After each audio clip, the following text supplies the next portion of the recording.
네, 한 주간 어떻게 잘 지내셨나요? 우리 승천절기 10일 동안 성령강림주의를 준비하는 그런 시간들 잘 보내셨는지 모르겠습니다.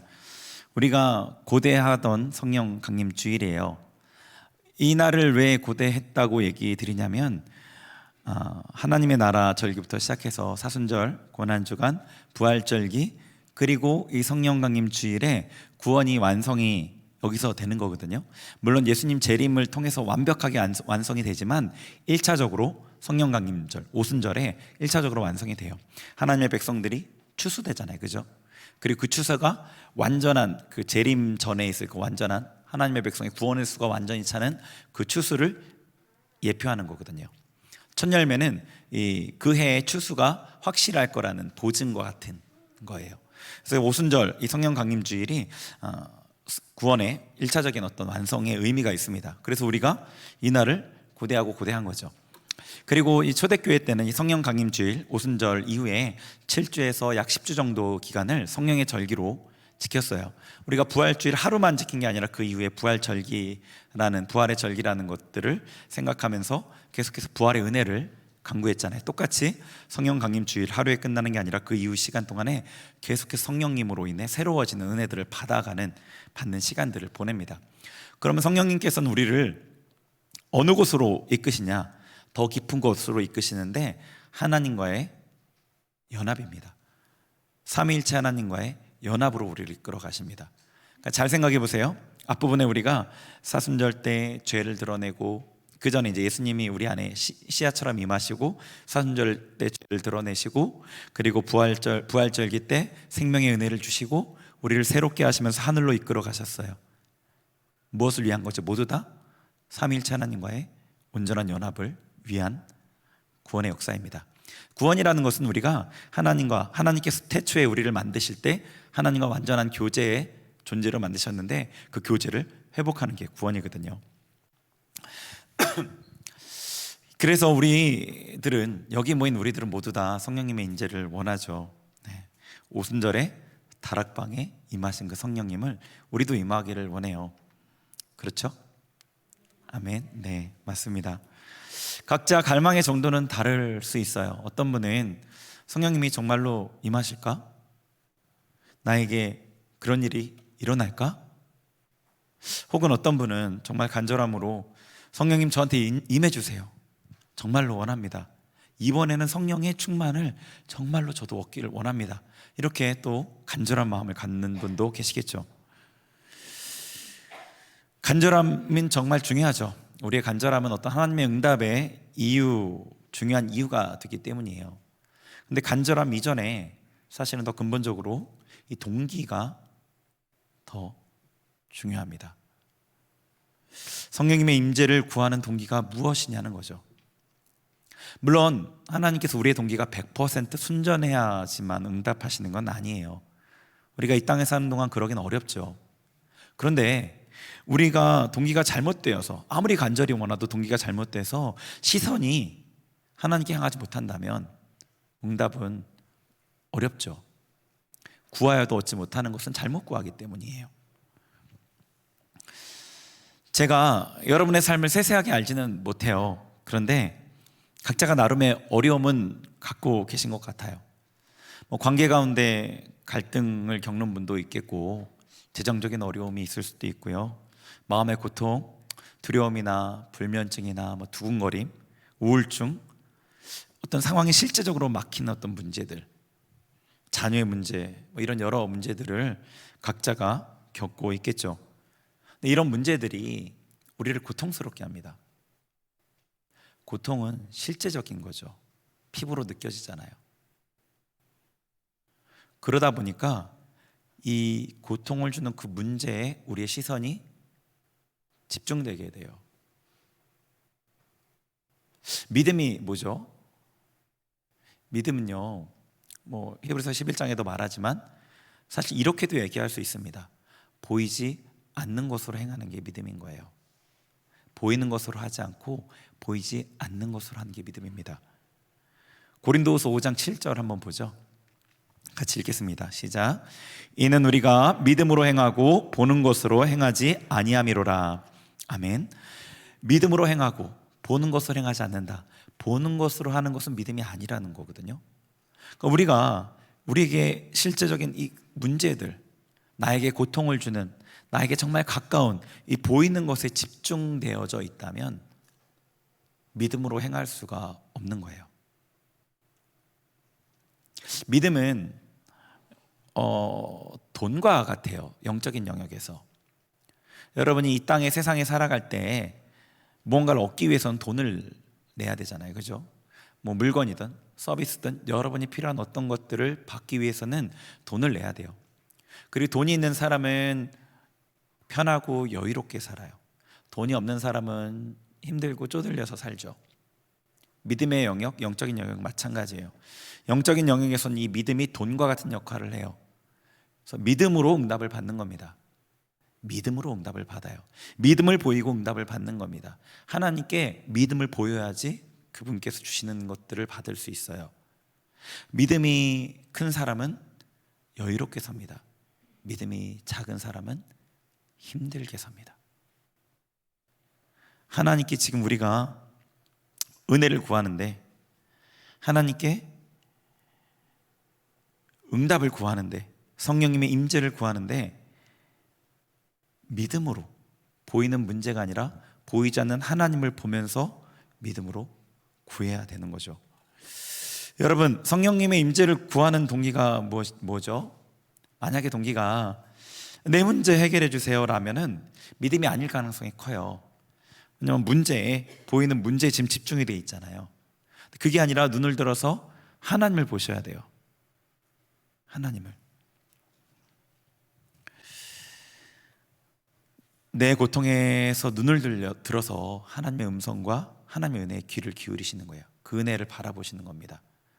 여기에 집중되어 있으면 하나님이 뭘 말씀하시는지는 두 번째고 별 관심이 없죠. 이것만 빨리 해결됐으면 좋겠다.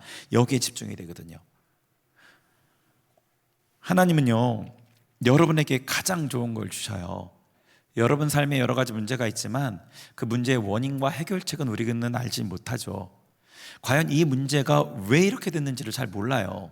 만약에 몸이 아파요. 몸이 아프면 내가 뭘 잘못 먹고 뭘 잘못 관리해서 이렇게 됐다고 생각할 수 있지만, 물론 그런 것도 있겠죠. 그런데 근본적인 원인이 다른 데 있는 경우가 허다합니다. 다른 데 있는 이유가 허다해요. 저 사람과 관계가 안 되는, 저 사람 관계가 문제가 있는 게 이 사람의 성격의 문제고 내 문제인 것 같지만 다른 데 원인이 있다니까요. 제가 지난번에 그 청년의 간증을 얘기 드렸잖아요. 하나님께서 그 모든 걸 아셔요. 우리 삶의 문제의 원인과 해결책을 아셔요. 그분께서 우리에게 말씀하시는 거예요. 내게 귀 기울여라. 내가 너에게 가장 좋은 걸 준다. 너를 가장 좋은 곳으로 이끄시길 원하시는 거죠. 하나님께서 주시는 것은요, 내 삶의 표면적인 문제만 아니라 근본적인 부분을 해결하셔요.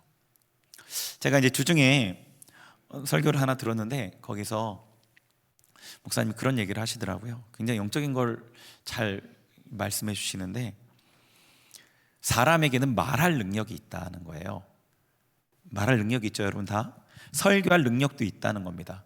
그럭저럭 잘 말들을 만들어서 설교할 수 있다는 거예요. 그런데 성령님이 설교하지 않으면 믿음이 생기지 않는다는 겁니다. 성령님의 설교, 하나님의 음성을 들어야만 믿음이 생긴다는 거죠. 그게 제 마음에 너무 와닿았어요. 아, 맞다. 그렇지. 제가 하나님 앞에 기도했어요. 하나님, 어떻게 제가 말씀 전해야 될까요? 제 말이 아니라 하나님 말을 전하게 해주세요. 제가 설교하는 게 아니라 성령께서 설교해 주세요. 그렇게 기도하는데 제 마음에 이런 감동이 있었어요. 이렇게 말씀하시는 것 같았어요. 그들 가운데 임하길 원한다. 마음을 돌이킬 수 있도록 도와주렴. 그들이 마음을 내게로 향하기만 한다면 내가 그들 가운데 세일을 행하겠다. 우리에게 하나님께서 말씀하시는 게 사실 굉장히 큰 게 아닌 거예요. 대단한 헌신이나 큰 액수의 헌금이나 뭐 그런 게 아니라 마음을 돌이키라는 겁니다. 우리가 이 땅에 내 문제에 막 집중돼 있어서 하나님이 내 삶에 어떻게 행하시는지, 무슨 말씀을 하시는지, 날 어디로 이끌기를 원하시는지, 내 삶에 어떤 것을 바꾸시길 원하는지 하나도 관심 없고 듣지 못하는 이 상황에서 눈을 돌려서 하나님을 보라는 거죠. 마음을 돌이키라는 거죠. 그러면 새 일, 하나님만 하실 수 있는 일, 우리에게 가장 필요한 그 일을 이루어 주신다는 겁니다. 여러분의 그 문제를 향한 그 시선이 있잖아요. 거기서 잠깐 눈을 드세요. 지금 여러분이 눈을 들어 하나님을 본다고 그 문제가 더 악화되거나 더 문제가 생기는 거 아니에요. 그냥 그건 그대로 있을 거예요. 특별한 변화가 일어나지 않을 겁니다. 하나님께 시선을 돌리세요. 하나님의 음성에 귀를 기울이시고요. 하나님께서 새로운 것을 말씀하시고 새로운 은혜를 주셔서 우리를 새롭게 하실 거예요. 그러면 그 문제가 아니게 되죠. 네. 본문 말씀을 통해서 이 오순절에 임하신 성령께서 어떠한 역사를 이루셨는지 살펴볼 거예요. 사도행전에서 임하신 그 성령님께서는 2000년 전에 임하셨던 그 성령님께서는 지금 우리에게도 임하시는 성령님이시거든요. 그분이 어떤 일을 행하셨는지, 우리에게 어떤 일을 하실 수 있는 분인지, 하시려고 하는지, 그분 앞에 우리가 시선을 드리는 것이 얼마나 우리에게 필요한 일인지 같이 살펴보려고 합니다. 예수님께서 승천하시면서 제자들에게 당부하셨죠. 이 성을 떠나지 말고 아버지께서 약속하신 것을 받을 때까지, 임할 때까지 기다려라. 예수님께서 그렇게 얘기하셨어요. 제자들은 예수님의 말씀을 믿음으로 받아서 예루살렘 성에 머물렀죠. 그리고 기도와 말씀에 힘썼습니다. 그러다가 이 가룟 유다를 대신할 또 사도로 마띠아를 세우기도 하고요. 그들 가운데 어떤 부족함들도 채우기도 하면서 기도에 힘썼어요. 열흘째 10일째 되는 날 오순절이었습니다. 오늘이죠.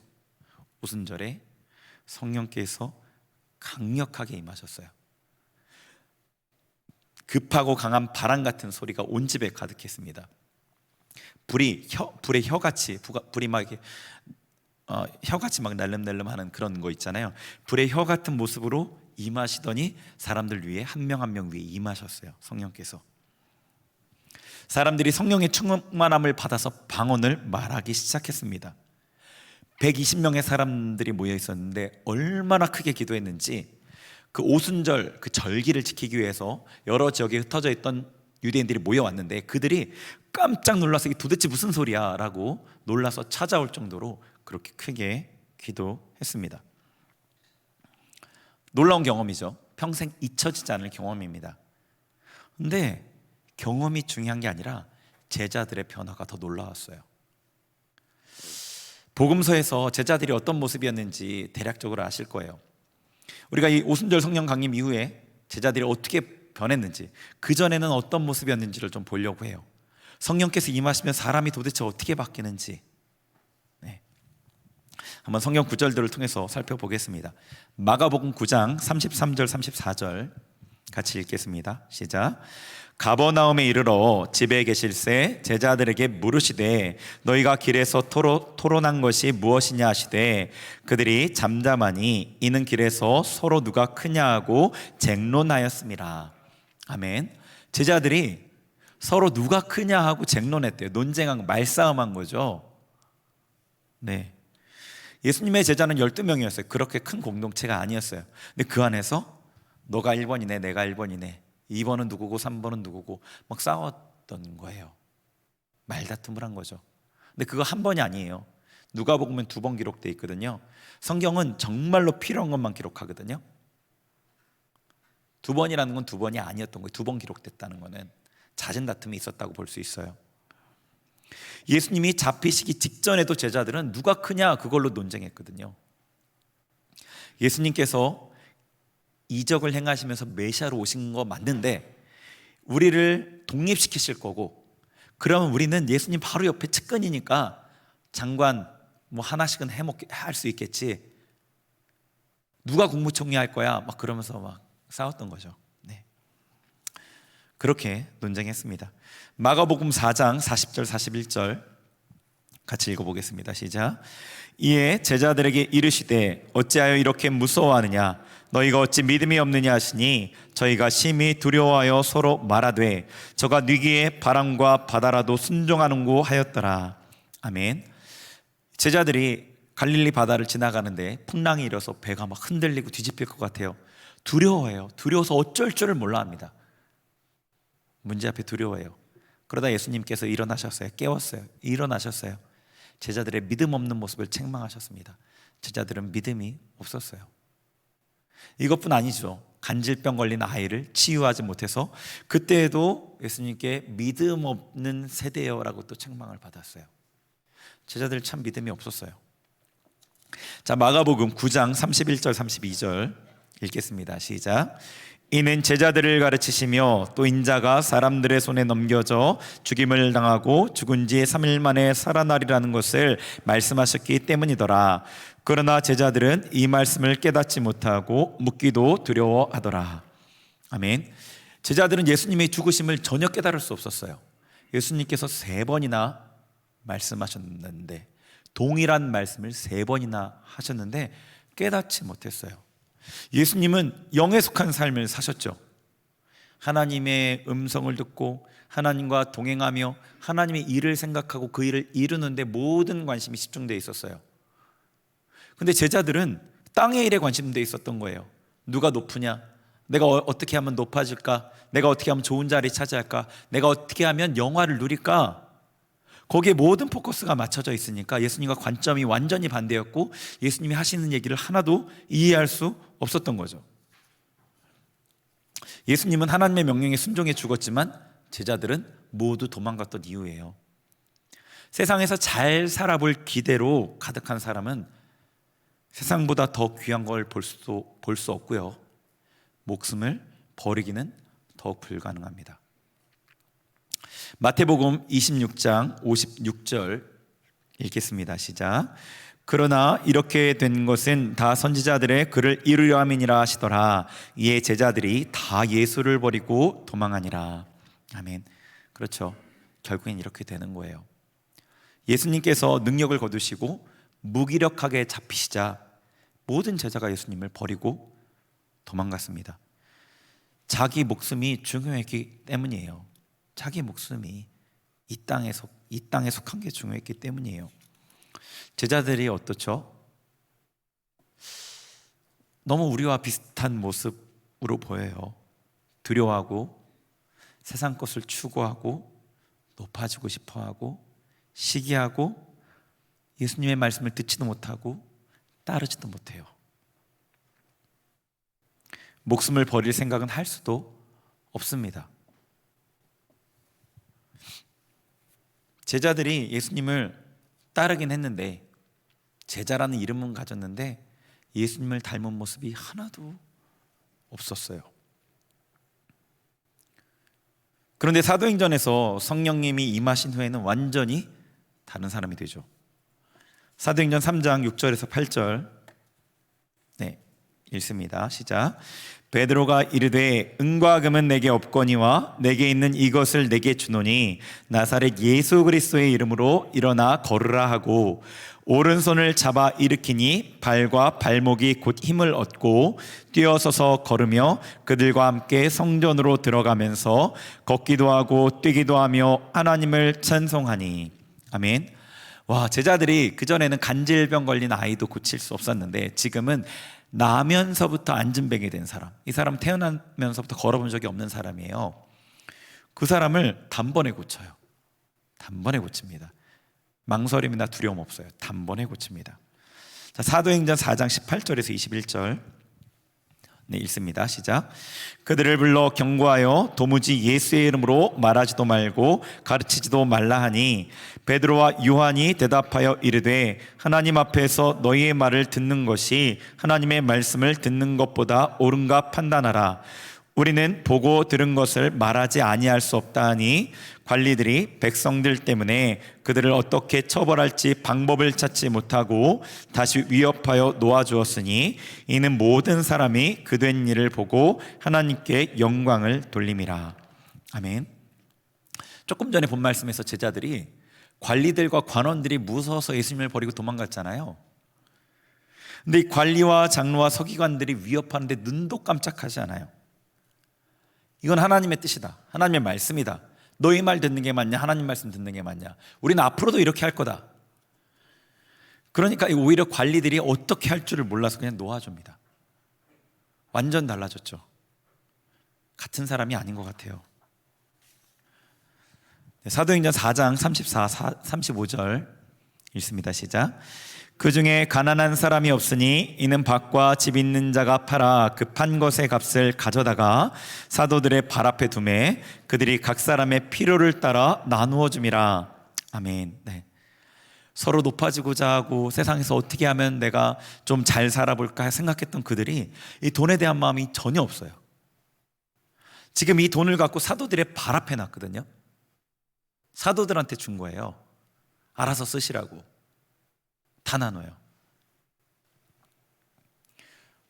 그리고 자기 것도 나누었겠죠. 사도들이 갖고 있었던 적은 것들도 나누었겠죠. 자, 사도행전 5장 40절 41절도 한 번 더 읽어보겠습니다. 시작. 그들이 옳게 여겨 사도들을 불러들여 채찍질하며 예수의 이름으로 말하는 것을 금하고 놓으니 사도들은 그 이름을 위하여 능욕받는 일에 합당한 자로 여기심을 기뻐하면서 공회 앞을 떠나니라. 아멘. 자, 대제사장을 비롯한 이 종교 지도자들이 예수님을 믿는 사람들이 점점 많아지니까 위협감을 느껴서 핍박하기 시작했어요. 사도들을 불러 잡아와서 옥에 가두고 위협하고 채찍질까지 했습니다. 채찍질이 결코 쉬운 게 아니에요. 우리는 채찍을 맞아본 적이 한 번도 없잖아요. 혹시 채찍 맞아보신 분 있나요? 뭐 영화에서 보면 뭐 진짜 좀 이상하고 무서운 아버지가 혁대로 때리는 것들은 가끔 영화에 나오잖아요. 근데 우리가 살면서 채찍을 맞아볼 일은 아마 없을 것 같아요. 근데 이 율법의 채찍을 40대를 못 넘기게 했거든요. 39대까지만 때려요. 그래서 그 얘기는 무슨 얘기냐면 39대가 넘어가면 생명에 위협이 있을 수 있기 때문에 그런 거예요. 정말로 고통스러운 거거든요. 근데 채찍을 맞은 사도들의 반응이 어떠냐면 기뻐했어요. 기뻐했습니다. 예수님을 위해 능욕받아서 기뻐했습니다. 완전히 달라졌죠. 이런 급격한 변화가 오순절 성령 강림 때문이었어요. 성령께서 임하시자 그들이 변했습니다. 우리가 경험한 일반적인 변화가 아니라 완전히 다른 변화예요. 이런 게 아니었어요. 이 사도들은 지금 우리가 생각하는 그런 게 아니에요. 관원들이 사도들을 위협할 때 막 두려운데 하나님이 함께 하시니까 괜찮을 거야, 다시 말씀을 전하자, 기도해서 힘을 달라고 하자, 이런 게 아니라고요. 사도들 앞에 재물이 많이 놓여 있는데 욕심이 막 생겨요. 근데 아니야, 이건 저 사람들이 헌금한 거지, 헌신이지, 나누어야지. 저 사람들이 이렇게 내는데 내 것도 좀 내야 될 것 같은데, 이거는 귀해서 아까워, 안 돼, 요거는 좀 내가 덜 필요한 거니까 요거 주자, 요거 나누자, 이런 게 아니라고요. 채찍을 맞아서 너무 아픈데, 또 맞을까봐 너무 무서운데 예수님 말씀하셨지, 이건 좋은 거야, 하늘의 상을 받을 거야, 참자, 다음엔 더 조심해서 안 보이는 데서 그렇게 조심해서 전하자, 그게 아니라고요. 지금 보시면 아시잖아요. 관원들의 위협이 두렵지가 않았어요. 사도들에게는 이 두려움이 한 점도 보이지가 않아요. 지금 담대함만 있어요. 그들 안에 돈과 세상을 향한 욕심이 조금도 없어요. 채찍을 맞고 그냥 기뻐했어요. 그냥 스스로를 설득한 게 아니라고요. 저에게 답답함이 있습니다. 저에게요. 예수님을 영접하고요, 사역의 부르심을 받고 나름 열심히 달려왔는데요, 사역의 이 말씀과 기도가 답이라고 확신했기 때문에 말씀과 기도에 성실히 임하려고 했습니다. 그 가운데 내면의 상처도 많이 치유받았어요. 많은 은혜도 경험했습니다. 은사도 받았고요, 내면의 죄가 많이 처리됐어요. 분노나 미혹이나 두려움이나 교만이나 음란이나 정말 많은 부분이 처리됐습니다. 그런데 여전히 고민해요. 누군가가 저를 욕하면은 기분이 살짝 안 좋아요. 뭐 분이 일어나진 않아요. 화가 나진 않는데 기분이 좋지는 않습니다. 하나님이 아시지, 하나님께서 갚아주시지 생각하면서 기도해요. 누가 칭찬해도 교만이 올라오지는 않습니다. 누가 인정하지 않아도 낙심하지 않아요. 그런데 인정해주면 좋아합니다. 문제가 생겨요. 어려워질 만한 상황입니다. 두렵지 않아요. 하나님이 하실 일을 기대하기도 하고요. 그런데 기쁘지는 않아요. 이 일들을 하나님이 이렇게 하시겠지 믿어지니까 감사합니다. 주님 감사합니다. 그렇게 고백해요. 그런데 기쁘지가 않아요. 불확실함 속에서 하나님께서 인도하신 경험이 있으니 괜찮아요. 돈이 없어도 괜찮아요. 하나님께서 공급하시는 경험이 있으니까 아무렇지도 않습니다. 돈이 없어도. 그런데 제가 이해하고 있어서 그런 거예요. 이건 이렇게 되고 이건 저렇게 되는 거예요. 그걸 알고 있으니까 괜찮은 거예요. 제 말이 이해가 되나요? 여러분도 그런 영역이 있을 거예요. 어떤 영역에서는 괜찮은 영역이 있을 거라고요. 훈련을 받아서 괜찮은 부분이 있다고요. 돈을 훈련받아서 돈이 없어도 별로 두렵지 않은 분이 있을 수 있고, 사람과의 관계에 대해서 훈련을 받아서 그 부분에 대해서는 누가 뭐라 그래도 그렇게 별로 개의치 않는 분이 있을 수 있어요. 그런데 이해했고 경험했고 아니까 수용하는 거예요. 사도들은 그냥 그렇게 반응한 겁니다. 이해하고 경험해서 하나님을 아는 게 너무 중요한데 귀합니다. 그런데 사도들은 그 존재의 반응 자체가 완전히 바뀐 거예요. 이 차이를 아시겠어요? 근래 저에게 답답함이 있는 거예요. 왜 나는 예수님처럼 하지 못하지? 왜 나는 바울처럼 되지 않지? 왜 나는 사도들처럼 반응하지 않지? 왜 나는 그들처럼 희생하기가 어렵지? 왜 그들처럼 사랑하기 어렵지? 왜 애쓰고 기도해야만 순종이 되지? 희생하기 위해서 왜 고민해야지? 왜 그래야지 되지? 왜 그냥 안 되지? 그래서 제가 이번 성령 강림절을 고대했습니다. 성령께서 나를 이들처럼 바꾸시기를 기대한 거예요. 고민하고 이해해서 기도해서 선택하는 게 아니라 그냥 그렇게 반응하는 사람이 돼야 되거든요. 우리는 보통 점진적으로 바뀌는데 사도들은 어떻게 이렇게 바뀌었을까요? 도대체 뭐가 달랐을까요? 어떻게 이렇게 한 번에 확 바뀌었죠? 여러분이 예수님을 사랑하고 정말로 따르고 싶으시다면 이 질문이 중요한 질문이겠죠. 바뀌지 않는 내 존재 때문에 예수님을 따르는데 좌절을 겪고 계시다면 이 질문이 정말로 중요한 질문입니다. 제자들과 우리가 한 가지 다른 게 있었어요. 요한복음 15장 3절이에요. 같이 읽겠습니다. 시작. 너희는 내가 일러준 말로 이미 깨끗하여졌으니. 아멘. 제자들이 예수님을 3년간 따라다녔죠. 예수님의 부르심에 순종해서 집도 가족도 버리고 예수님을 따랐습니다.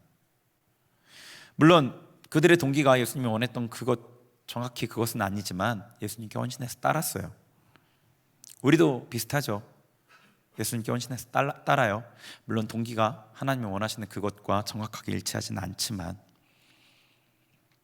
요한복음 15장은 예수님께서 잡히시기 전에 하신 설교 말씀인데 제자들에게 너희가 깨끗해졌다라고 선언하시는 거예요. 예수님께서 3년 동안 제자들과 같이 하시면서 그들을 말씀으로 깨끗하게 하는 작업을 하셨던 거죠. 제자들이 예수님을 따르면서 한 게 아무것도 없었어요. 무슨 일이 있었어요? 제자들은 한 일 없었어요. 예수님 따라다니면서 보고 말씀 듣고 가끔 책망도 받고 하려다가 안 돼가지고 좌절하기도 하고 문제 가운데 두려워하기도 하고, 전도 훈련은 한 번 정도 나갔어요. 전도 파송을 한번 받았었죠. 3년 동안 예수님께서 그들에게 하신 것은 말씀으로 깨끗하게 하는 작업을 하셨던 거예요. 말씀으로 깨끗하게 하고 말씀으로 채우는 게 먼저입니다. 성령께서 진리의 영이시잖아요.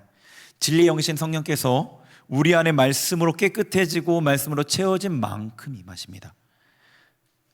저도 그런 과정을 겪었어요. 여러분도 그런 과정을 겪고 계시는 겁니다. 제가 예수님을 믿고 부르심에 헌신한 이후에 제 삶에 하셨던 일은 저를 깨끗하게 하시는 일이었어요. 예수님을 믿기 전에 제 안에 있는 모든 형성되어 있던 모든 더러운 것들을 제거하는 일들을 하셨던 거예요.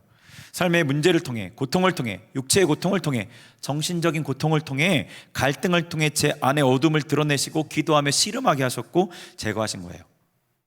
여러분, 삶의 문제는요, 여러분의 믿음을 흔드는 것 이외에는 아무것도 아니에요. 삶의 고통은요, 내 안에 죄를 드러내는 역할을 하는 것 이외에 아무것도 아니에요. 고통이 없으면요, 우리 안에 죄는 숨어버려요. 고통이 없으면 내가 괜찮은 사람인 줄 알아요. 고통과 갈등과 문제가 있을 때에만 내 존재가 어떤 모습인지가 드러나지고 그것 때문에 하나님 앞에 나아가 기도할 수 있게 되는 거였거든요. 하나님께서 우리 삶에 문제와 고통을 주신 이유는 그거예요. 그거라고요. 우리 안에 죄를 드러내셔서 하나님 앞에 이 죄를 갖고 와서 깨끗하게 되게 하기 위함이에요. 근데 우리가 문제에 집중돼 있어서 하나님을 보지 못하면 주객이 전도된 거죠.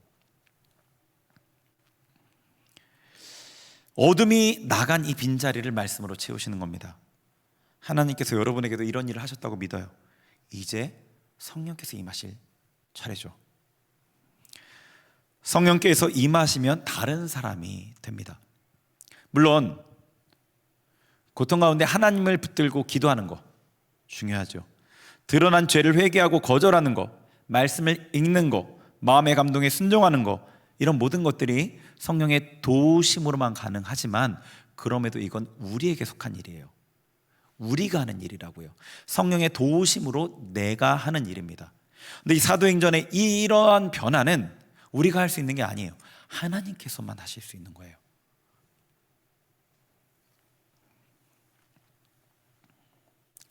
금요기도회 때 여러 가지 주제를 같이 이제 나눴는데 그 중에 생명의 길, 살 길 같이 들었잖아요, 그죠? 예수님의 방법, 예수님의 길이에요. 성령께서 우리를 그렇게 바꾸시려는 거예요. 우리 삶의 방식 자체, 반응 자체를 바꾸시려는 거예요. 예수님처럼 살아갈 수 있게. 우리의 영은 거듭났지만 혼은 거듭나지 않았잖아요. 그 우리의 혼은요, 이 자잘한 수선으로 쓸만해지지가 않아요. 완전히 망가졌기 때문이에요. 그동안 자잘하게 수선해 왔다면 이제 완전히 바꿔야 합니다. 사도들의 그 혼이, 그들의 생각과 감정과 이 반응이 완전히 바뀌었잖아요. 그렇게 우리도 바뀌어야 됩니다. 그러니까 제가 이 말씀을 준비하면서 그거를 그렇구나, 이러한 변화가 또 있겠구나. 예수님을 믿고 고백하고 예수님을 따르면서 훈련되고 준비되었는데 성령의 강력한 그 이전과는 좀 다른 성령의 임하심으로 사람의 어떤 그 본질 자체가, 근본 자체가 바뀌는 또 다른 은혜의 역사가 있겠구나. 옛사람을 벗어버리라고 그랬어요. 옛사람을 수선하는 게 아니에요. 이 벗어버린 옷이잖아요.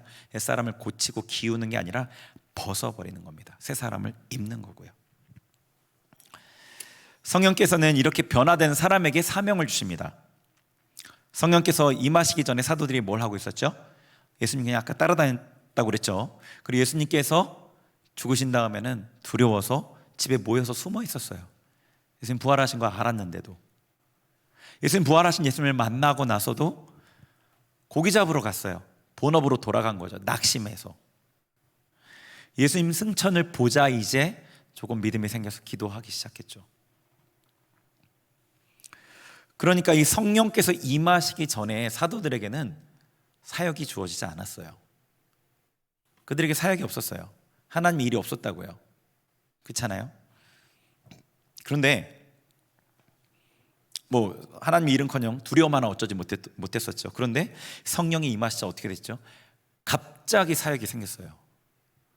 3,000명이 회심을 하더니 교회가 생겨버렸어요. 갑자기 돌봐야 될 성도가 생겼고요, 전해야 될 복음이 명확해졌어요. 무엇을 전해야 될지 명확해졌어요. 성령께서 임하시면, 이렇게 우리를 변화시킨 성령께서 임하시면 사역이 주어져요. 사명이 주어져요. 혹시 여러분 중에 하나님을 위해서 일하고 싶은데 사역을 받지 못해서 혹시 답답하신 분 계신가요? 하나님께서 준비하시는 과정 가운데 계신 거예요. 준비가 완료되면 사명이 주어집니다. 누가복음 10장 2절 읽겠습니다. 시작. 이르시되 추수할 것은 많되 일꾼이 적으니 그러므로 추수하는 주인에게 청하여 추수할 일꾼들을 보내주소서 하라. 아멘. 하나님께 일꾼이 적대요. 일꾼이 적어요. 많은 게 아닙니다. 많으면 그 중에 골라 쓰잖아요. 적으면 다 쓰는 거예요. 그런데 아무리 일꾼이 적어도 준비되지 않는 사람을 일꾼으로 쓰지는 않으셔요. 하나님은 도박을 하지 않습니다. 아직 준비가 부족하게 쓰시지 않는 거죠. 그럼에도 훈련을 위한 작은 일들을 맡기셔요. 작은 일들. 저 같은 경우도 그렇죠. 저도 하나님께 훈련받고 준비되는 과정 가운데 있습니다. 아직 하나님께 저에게 사역을 따로 맡기진 않으셨어요. 지금 사역은 뭐죠? 담임 목사님께 주신 사명과 그 사역을 돕는 역할을 하는 것뿐이에요. 그러면서 훈련받는 거거든요. 그렇지만 그 맡겨주신 그 작은 일들, 그 일들을 통해 훈련하시기에 충성해야 되겠죠. 최선을 다해야 되죠. 그럴 때 준비되고 이제 변화되는 거죠. 성령 강림절에 성령께서 우리에게 임하시면 여러분 각자에게 이제 사명을 보여주실 거예요. 교회 큰 사명 안에 해당되는 개인에게 작은 사명을 보여주실 겁니다. 그것들에 충성하시면 됩니다. 낙심하지 않고 힘들어도 갈등이 있어도 고통스러워도 충성하시는 겁니다. 그 가운데 성령께서 여러분을 준비시키셔요. 그럼 여러분이 준비되면 여러분에게도 내 기업, 나의 사역을 맡기실 수 있어요. 평신도들 가운데에도 사역자 못지않게 사역하는 분들 많이 아실 거예요. 그죠? 그런 사역을 주실 수가 있습니다. 그 사명을 성취하는 것을 통해서 하늘에서 영광스러운 상을 주시는 거죠. 물론 여러분이 이 돕는 역할을 통해서도 분명히 상급을 주셔요. 그렇지만 내게 주신 기업은 또 다르거든요. 성령님께서 우리에게 사명을 주십니다. 자, 그리고 또 오순절 성령께서 임하셔서 무슨 일을 하셨냐면 언어가 하나 되게 하셨죠. 창세기 11장에 바벨탑 사건을 통해서 언어가 나뉘어지고 사람들이 흩어졌어요. 근데 오순절 성령께서 임하시니까 사람들이 하나님을 높이는 그 말을 자기들의 언어로 들었어요. 자, 사도행전 2장 8절부터 11절 같이 읽겠습니다. 시작. 우리가 우리 각 사람이 난 곳 방언으로 듣게 되는 것이 어찌 됨이냐. 우리는 바데인과 메데인과 엘람인과 또 메소보다미아, 유대와 갑바도기아, 본도와 아시와, 부르기아와 밤빌리아, 애굽과 및 구레네에 가까운 리비아 여러 지방에 사는 사람들과 로마로부터 온 나그네 곧 유대인과 유대교에 들어온 사람들과 그레데인과 아라비아인들이라. 우리가 다 우리의 각 언어로 하나님의 큰 일을 말함을 듣는도다 하고. 아멘. 이 사람들이 아까 얘기했듯이 120명이 막 큰 소리로 막 기도를 했어요. 방언으로 막 기도하니까 사람들이 찾아왔는데 지금 놀랐는데, 왜 놀랐냐면 이 사람들이 기도하는 것 때문에 놀란 것도 있겠지만 우리 각 사람이 난 곳 방언으로 듣게 되는 것이 어찌 됨이냐. 자기들의 말로 막 다 들었어요. 근데 잘 생각해 보세요. 지금 여기 지역이 쭉 나열되어 있는데 이걸 세보시면 아시겠지만 16군데예요.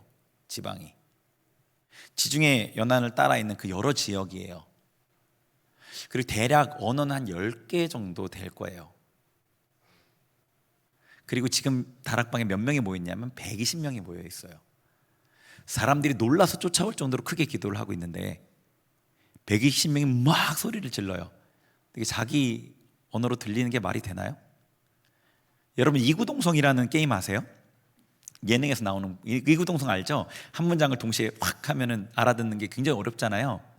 5명만 해도 알아듣기 어려워요. 120명이 불가능한 일이에요. 그 성경에서 이 방언이 이해되는 언어로 들렸다는 묘사는 사실 여기밖에 없거든요. 정확하게 그렇게 돼 있는 데는. 그러니까 이거는요, 120명의 제자가 방언으로 기도할 때 성령께서 각 사람이 자기 언어로 들을 수 있게 하셨다는 걸로 이해를 해야 돼요.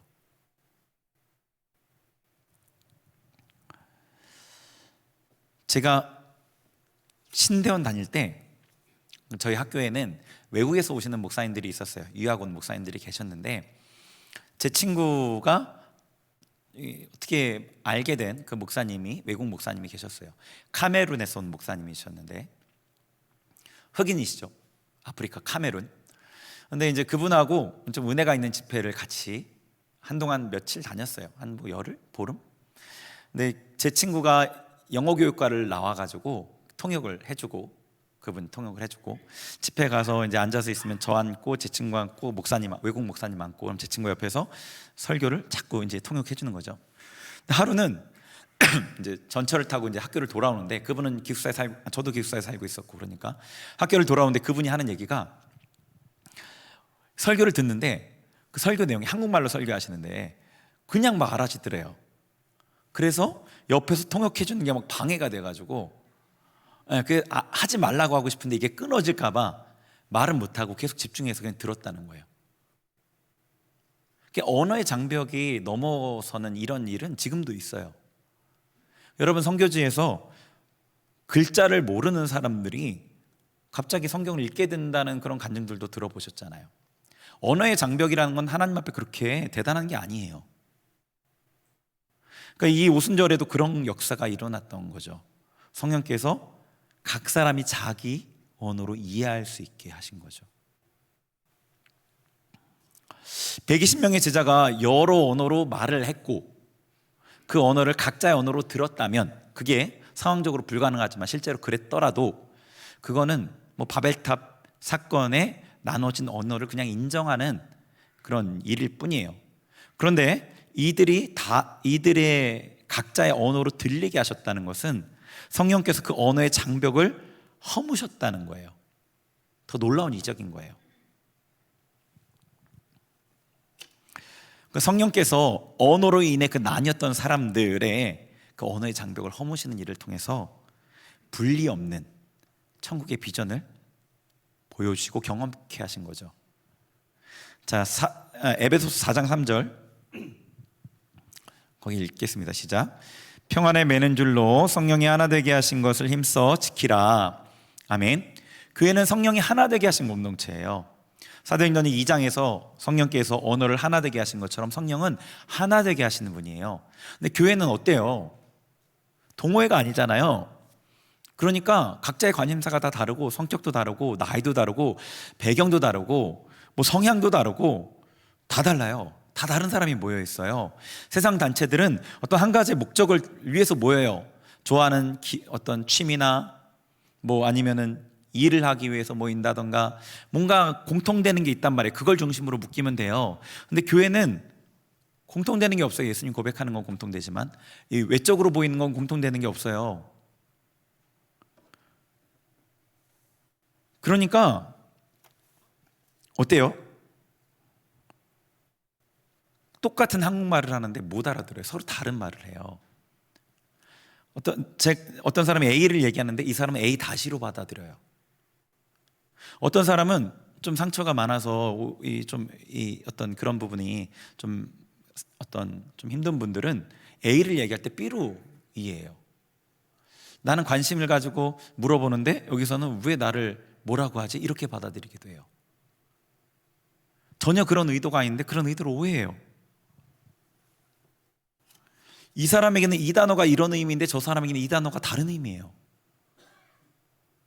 제가 그걸 결혼해서 너무 명확하게 알았어요. 저랑 제 아내랑 완전히 성향이 다르거든요. 네. 애니어그램도 다르고 MBTI는 완전 반대예요.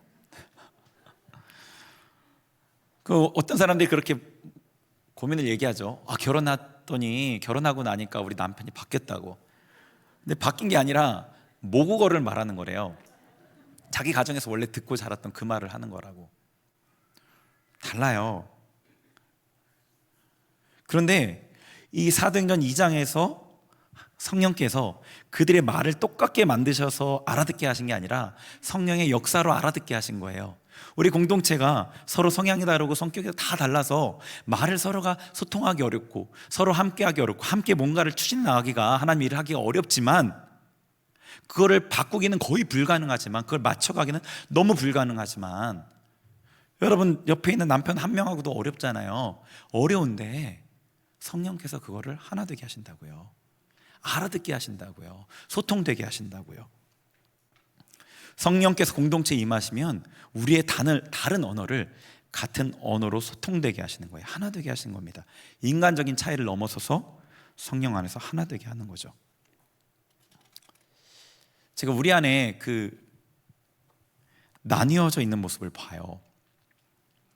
많지 않는 청년부 안에서도 나눠져 있는 모습을 봅니다. 청년들 가운데 자기와 친한 사람은 인사하고 관심 갖고 교제하는데, 친하지 않는 청년에게는 그 인사나 이런 교류가 당연한데 그렇지 않은 거예요. 우리가 아까 얘기했듯이 좀 각 잘 맞는 사람이 있기 때문에 좀 더 친할 수는 있는데, 하나된 공동체로서 다 소통이 되고 교류가 되고 친하면서 어떤 사람은 좀 더 친할 수 있는 거죠. 그게 아니라 누구는 친한데 누구는 그냥 교류가 별로 없어요. 단절되어 있는 거예요. 새 친구가 와서 좀 된 얘기인데, 새 친구가 와서 한 2달이 돼 가는데도 이름도 모르고 얼굴도 모르고 왔는지도 모르더라고요. 새 친구가 막 자주 오는 것도 아닌데요. 청년부만 그런 줄 알았어요. 근데 장년부도 그렇다 하더라고요. 한 교회니까 청년부만 그럴 수가 없어요. 이게 영적인 흐름 가운데 있는 거거든요.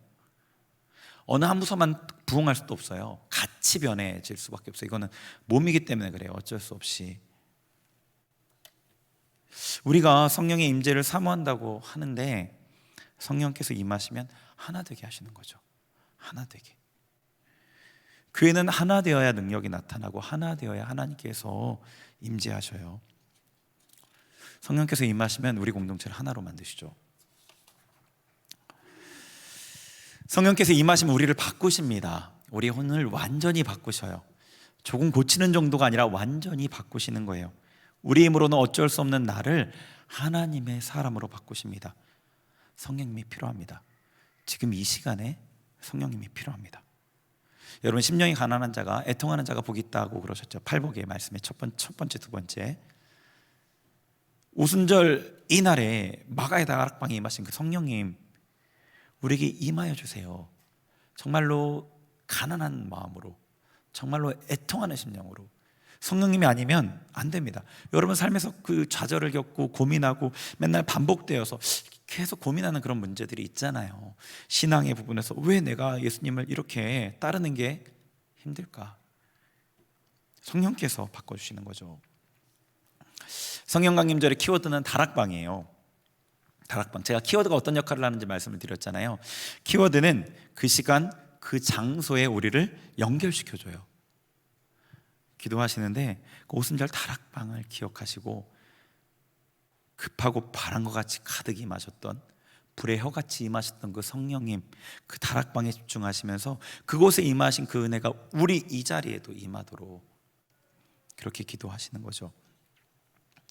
나를 변화시켜 주세요. 내게도 하나님의 사명을 주세요.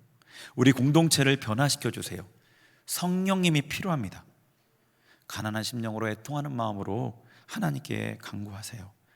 성령께서 우리에게 임하시고 제자들에게 그 이루신 일을 우리에게도 이루실 겁니다. 우리 같이 기도할게요.